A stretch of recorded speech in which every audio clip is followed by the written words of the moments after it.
Hafa my fellow GovGuam workers, retirees, and taxpayers.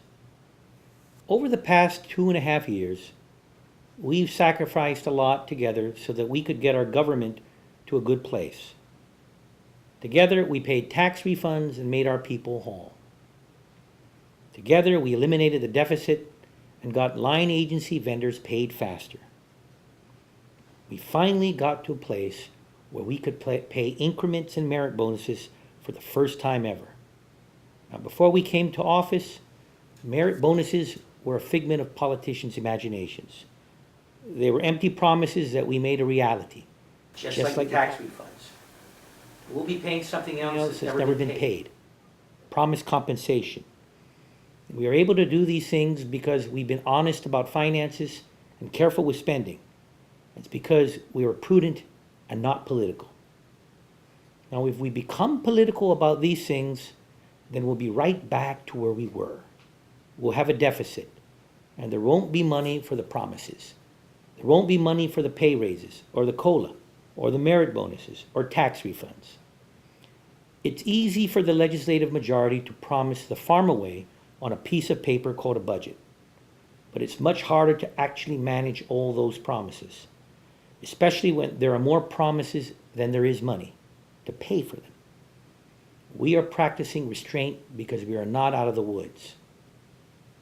I don't want to be a governor who lies to GovGuam workers and retirees. I don't want to promise you full pay increases when there's only enough money for a partial increase for now. I don't want to promise you full restoration of COLA when there's only enough money for a partial restoration. We just got out of a deficit. And yes, times are better, and there's going to be more money coming in.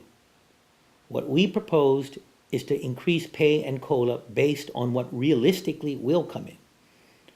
But what the legislative majority has done instead is falsely promise you even more. And they know full well that there isn't enough money in their budget to meet all their promises. They're writing you bad checks. And what will they say when the money runs out and there's not enough money for your pay increases or COLA?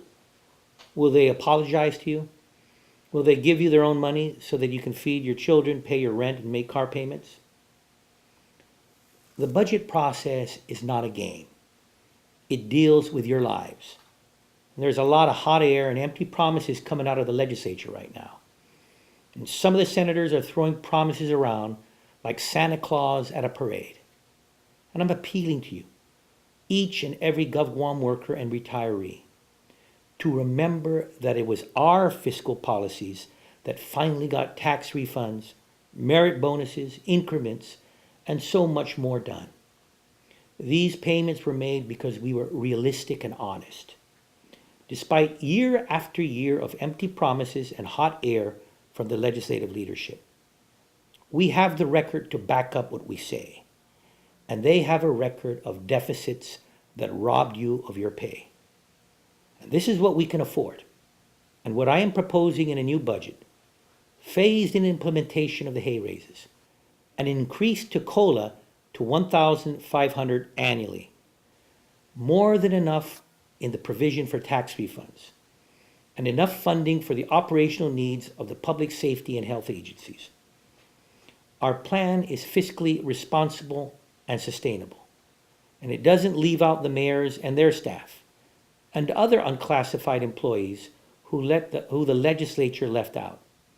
It partially restores the COLA, and as for the merit bonuses for judiciary and DOE, we're finding a real solution with real revenues behind it, not a line of credit that's just a phantom appropriation that looks good on paper only.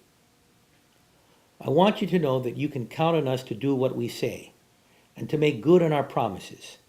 That's why I'll never overpromise something to you. I'll never make you an empty promise knowing we don't have the money to back it up. The trust we have means something to Ray and to me. And to the senators willing to stand against GovGuam's sordid history of empty promises.